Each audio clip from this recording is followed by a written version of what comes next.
My mom always told me to be thankful for what you got.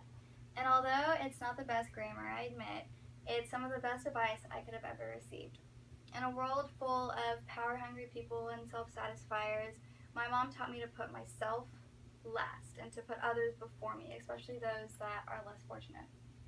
And so today I will tell you the story of how I came to be and who I am now based on my upbringing, the life I'm living now, and what lies ahead for me.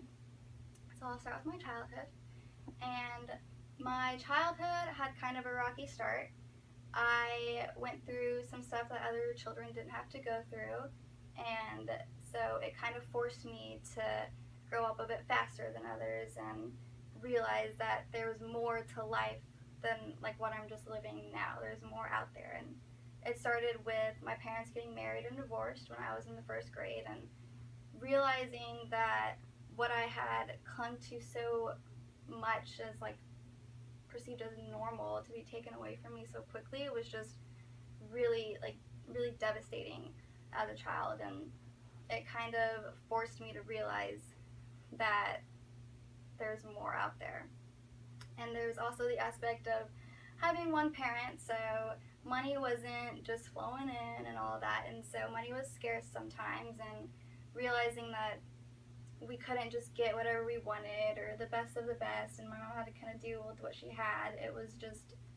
made us realize as like a really young age that it's not just about the tangible things in life, it's about who you surround yourself with and what's around you that really matters. And so I wasn't really able to realize the knowledge that my mom had passed on to me at such a young age until I was halfway through high school, because in my first few years of high school I was kind of lost and kind of just lonely, because I felt like I was done growing and my peers had finally caught up to me and my maturity levels, and it was just, I was going nowhere. And so I couldn't help anybody until I finally found a program my junior year called PALS, which is Peer Assistance and Leadership, where we would go to close by elementary schools and we would get a group of children where the administration at those elementary schools felt like they could potentially be going down a rocky path, or they already were going down a rocky path due to divorce in the home or homelessness or whatever it may be that their situation made them kind of act out. And so we were put there to guide them and mentor them and really help them not only with their attitude problems but with who they are inside, and being able to see them from being so shy the first days that we met them, like not even speaking, to the last days a few years later where they were just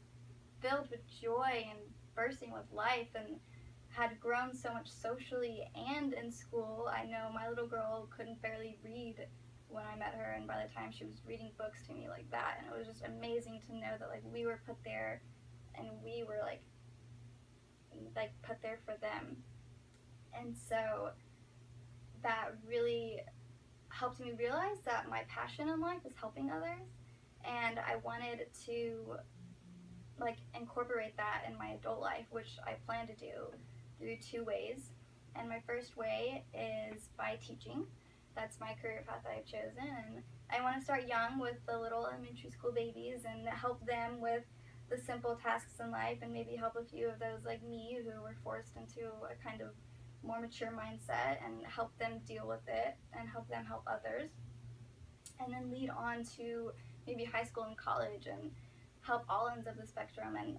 help them know their compassion that they show to others while they're going on to teach the little ones, and help them with that. And then my second goal in my adult life is to become a foster parent, because I know that most of the kids in the foster system have been thrown around from home to home and they don't really know any normalcy or anything, and to be able to show them love and like stability and even one home, if only for a little time, that there is a chance for normalcy and for love in a home, then that would just be so amazing to be able to reach at least a few people and show them that.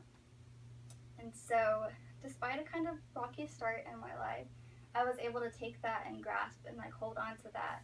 and make it into an actual career and an actual passion